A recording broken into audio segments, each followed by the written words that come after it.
Starting a big task can feel overwhelming. The key is to break it down into smaller, manageable parts.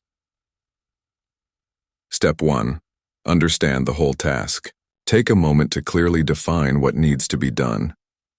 Step 2. Divide the task into smaller sections.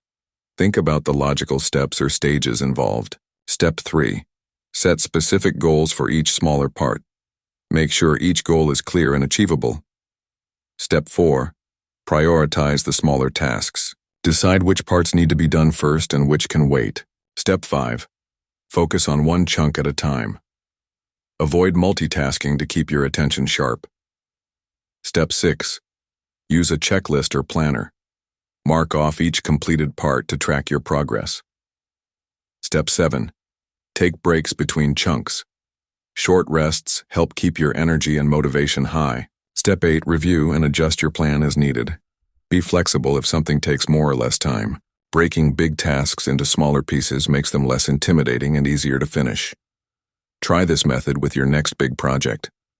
You'll feel more organized and productive.